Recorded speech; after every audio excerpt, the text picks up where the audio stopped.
नमस्कार दोस्तों, आज की कहानी है बहू ठीक तो है। साहब, रसोई में जल्दी आइए, देखिए तो बीवी जी को क्या हो गया है। झुमकी, घर की काम वाली बाई ने दौड़कर कमरे में आकर मोहित से कहा। मोहित ने तेजी से भागकर रसोई में जाकर देखा तो काव्या कोने में दीवार से लगकर बेसुध बैठी थी। पसीने से लथपथ, रंग पीला पड़ा हुआ था। मुन्नी, सोनू, जल्दी आओ, मोहित ने सहारा देकर काव्या को उठाया। बच्चे पापा की आवाज़ सुन दौड़कर आए। बच्चों और मोहित ने मिलकर काव्या को धीरे धीरे से बिस्तर पर ले जाकर लिटाया, नींबू पानी पिलाया और कुछ खाने को दिया।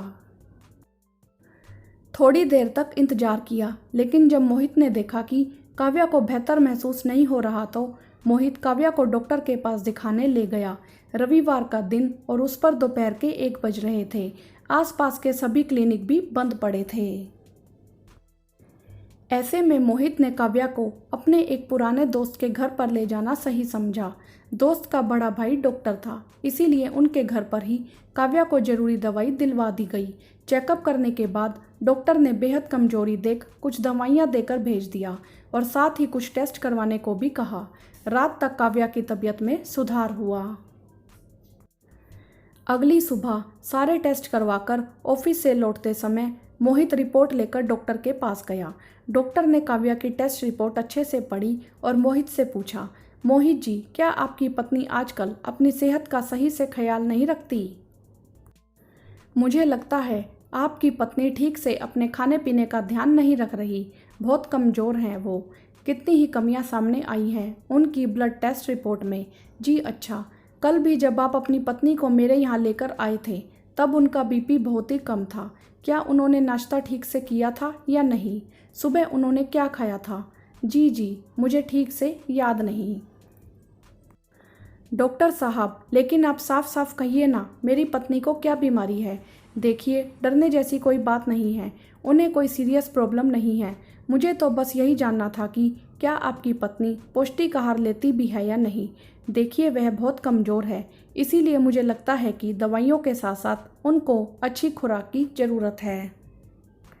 मेरी बात मानिए, आगे से आप उनकी डाइट का ध्यान रखें। जी डॉक्टर, मैंने पहले कभी गौर ही नहीं किया, लेकिन आगे से पक्का ज़रूर ध्यान रखूंगा। इतना कहकर मोहित डॉक्टर साहब से इजाज़त लेकर घर की ओर चल दिया। लौटते समय मन ही मन मोहित को बहुत शर्मिंदगी महसूस हो रही थी। डॉक्टर के पूछे एक साधारण से सवाल से, आपकी पत्नी ने खाने में क्या खाया था, का जवाब भी उसे ठीक से पता नहीं था। कितनी अजीब बात है ना, ऐसे कैसे? मोहित सोचते सोचते बीते कल की सुबह के ख्यालों में डूब गया। चलो आ जाओ, सब नाश्ता तैयार है, काव्या ने सबको नाश्ते के लिए बुलाते हुए कहा। क्या बनाया है मम्मा? बेटी ने सवाल पूछा। पोहा। मम्मी, ये क्या बना दिया आपने? मुझे नहीं खाना ये पोहा। कम से कम संडे को तो कुछ अच्छा सा नाश्ता करा दिया करो। मम्मी, मैंने तो आपसे कहा था ना कि संडे को मुझे आलू पूरी खानी है, फिर क्यों नहीं बनाया? सोनू ने दूर से नाराज होते हुए कहा। वह बेटा, 10 बज चुके थे और तुम लोग अभी भी बिस्तर से बाहर नहीं निकले थे। मैंने सोचा चलो अब बहुत देर हो चुकी है तो अरे काव्या, अगर बच्चों ने बोला था तो बना देना था ना उनकी पसंद का नाश्ता। सुनिए, सच में दिमाग से निकल गया। अच्छा, आप सभी ऐसा करो, फिलहाल यही खा लो, मैं दोपहर को लंच में पूरी आलू बना दूंगी, ठीक है? मम्मी, 11 तो बज गए हैं, मुझे आप पूरी आलू लंच में नहीं ब्रंच में ही बना कर दो। अभी के लिए मुझे ब्रेड बटर दे दो। अरे बेटा, अब शुरू करूँगी तो 1 डेढ़ घंटा तो कहीं नहीं जाएगा। काम वाली भी अभी तक नहीं आई, यह सारा नाश्ता भी बेकार हो जाएगा। समझने की कोशिश तो करो, मेरे लिए पहले ही बहुत से काम करने पड़े हैं। किसी ने काव्या की बात नहीं मानी। बहू ला, मुझे और मोहित के पापा को यही परोस दे, हम दोनों को तो और कुछ नहीं चाहिए। तू जाकर इन बच्चों की पसंद का स्पेशल नाश्ता बना दे। इतना सुनकर काव्या ने वही पोहा लाकर सास ससुर के आगे परोस दिया और जल्दी से रसोई की ओर रुख किया। अब एक और नाश्ता बनाने के लिए फिर से जुट गई। फिर साथ ही साथ कभी चाय तो कभी कॉफ़ी, ग्रीन टी आदि की मांग साथ साथ होती रही। मोहित ने याद किया कि काव्या तो नाश्ता बनाने के एकदम साथ ही दोपहर के खाने की तैयारियों में लग गई थी। सोचने लगा कि पापा ने तो काव्या को दोपहर के लिए नमकीन दलिया बनाने को कहा था। शायद काव्या साथ के साथ वही बनाने में लग गई थी। मोहित ने दिमाग पर जोर डाला और सोचने लगा कि पता नहीं उसने कल कुछ खाया भी था या नहीं। सच में कल की बात छोड़ो, उसने तो आज तक कभी नहीं देखा कि वह क्या खा रही है, या फिर उसने सबको खिलाने के बाद कुछ खाया भी है या नहीं। इतना सोचते हुए मोहित घर में दाखिल हुआ, बच्चों को पास बुलाया और सबसे पहले वही सवाल किया जो डॉक्टर ने उससे पूछा था। बेटा, मम्मी ने कल नाश्ते में क्या खाया था? कुछ पता है तुम्हें? पापा, मैं तो अपना नाश्ता करके अपने स्कूल का प्रोजेक्ट बनाने के लिए कमरे में चली गई थी। मुझे नहीं पता, बिटिया ने जवाब दिया।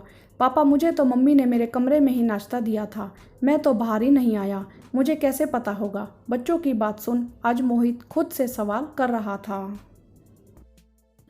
मोहित की आवाज़ सुनते ही सासू माँ दौड़ी आई और बोली, बेटा क्या आया है रिपोर्ट में? बहू ठीक तो है? हाँ माँ, डॉक्टर ने थोड़ी कमजोरी बताई है। सासू माँ ने कहा, बहू मैंने कितनी बार कहा है अपना ध्यान रखा करो, यह काम वाम तो होता रहेगा, लेकिन तुम हो कि काम में लगी रहती हो। मोहित, यह क्या है यार, तू भी कमाल करता है। घर की अन्नपूर्णा और सबकी फिक्र करने वाली काव्या की किसी को कोई चिंता ही नहीं है। खुद पर गुस्सा आ रहा था। शर्म आनी चाहिए तुझे। एक बीवी, एक माँ और एक बहू, तो सबके लिए पीछे पीछे खाना लेकर सारा दिन एक टांग पर दौड़ती रहती है, लेकिन उसकी थाली में क्या है यह कोई जानता तक नहीं। माना कि नाश्ते और दोपहर के खाने के वक्त काम के कारण वह पत्नी को समय नहीं दे पाता, लेकिन रात के खाने के समय तो वह घर पर ही होता है। लेकिन आज तक अपना खाना खाने के बाद वह खुद से इस कदर व्यस्त हो जाता था कि पत्नी की थाली पर कभी नज़र तक डालने की ज़रूरत ही महसूस नहीं हुई, कभी ध्यान देना चाहा ही नहीं। बहुत बुरा हूँ मैं, मुझसे जाने अनजाने में बहुत बड़ी भूल हो गई, लेकिन नहीं, बस अब और नहीं। हम सब की गलती है और बच्चों को भी अपनी माँ की फिक्र करना सिखाना होगा। ए जी, कहाँ खोए हो? यह लीजिए आपकी इलायची वाली चाय। काव्या ने बिन मांगे ही चाय का प्याला मोहित के आगे रखते हुए कहा। मोहित ने आज पत्नी की आंखों में निश्चल प्रेम के साथ साथ चेहरे पर मासूमियत को भी ध्यान से पढ़ा था। नियम से हर शाम काव्या जब बिन बोले ऑफिस से आते ही चाय लाकर रख देती है और साथ ही मोहित के चेहरे को पढ़कर बिना पूछे ही सब जान लेती थी कि आज का दिन पति के लिए अच्छा बीता होगा या बुरा। फिर मैं कैसे अपनी जीवन संगनी के लिए इतना लापरवाह बन गया? कैसा अजूबा भगवान ने औरत के रूप में बनाया है, जो अपने अपनों के चेहरे दिल को देखकर उनके मन को पढ़ लेती है। और मैं आज से अच्छा पति बनने की कोशिश करना चाहूँगा। वह एक दिन है और एक आज का दिन। मोहित अब अपनी पत्नी का पूरा ख्याल रखने लगा है। अगर उसके साथ बैठकर खाना खाने का समय नहीं मिल पाता तो ऑफिस से किसी न किसी बहाने बातों ही बातों में एक बार ज़रूर पूछ लेता है कि काव्या, तुमने खाना खाया कि नहीं। रात को भी कोशिश करता है कि सब एक साथ मिलकर बैठकर खाना खाएं। लेकिन अगर मुमकिन नहीं हो पाता तो काव्या से एक बार पूछता जरूर है, काव्या तुम्हारी प्लेट कहाँ है? काव्या हल्की मुस्कान चेहरे पर लाकर कहती है कि अभी लाई। बच्चे भी मम्मी को पूछने लगे हैं, मम्मी आपने खाना खाया कि नहीं? रसोई में खड़ी काव्या एक बार सोचती तो जरूर है, आजकल मोहित थोड़ा थोड़ा बदल रहे हैं, लेकिन सच में मोहित जैसे भी हैं बहुत अच्छे हैं। और खुशी से प्लेट दिखाते हुए कहती है, ए जी, यह रही मेरी प्लेट। आप खुश? सच में उस समय पति पत्नी के बीच आंखों ही आंखों में एक दूजे के लिए प्यार छलक रहा होता है। दोस्तों, आजकल पति, बेटे, बेटियां, सास ससुर अक्सर इस बात पर ध्यान नहीं देते कि घर की अन्नपूर्णा ने खाने में क्या खाया है, और कईयों को तो इस बात की जानकारी ही नहीं होती कि सबको पकाकर खिलाने वाली अन्नपूर्णा ने कुछ खाया भी है या नहीं। सब अपने आप में इस कदर व्यस्त हो जाते हैं या फिर मस्त होकर अपना खाना खाकर अपने अपने कमरों में निकल जाते हैं, नहीं तो कुछ तो पास बैठे बैठे अपना फ़ोन पकड़कर केवल खुद के लिए जीते हैं। लेकिन क्या यह सही है? चलिए उठिए और ध्यान दीजिए और देखिए, आज से एक बार पूछिएगा ज़रूर हर घर की अन्नपूर्णा को, तुम्हारी प्लेट कहाँ है मैडम? यकीन मानिए उसकी आधी भूख तो आपकी बात सुनते ही मिट जाएगी। वीडियो को लाइक करें, शेयर करें और चैनल को सब्सक्राइब भी करें। धन्यवाद।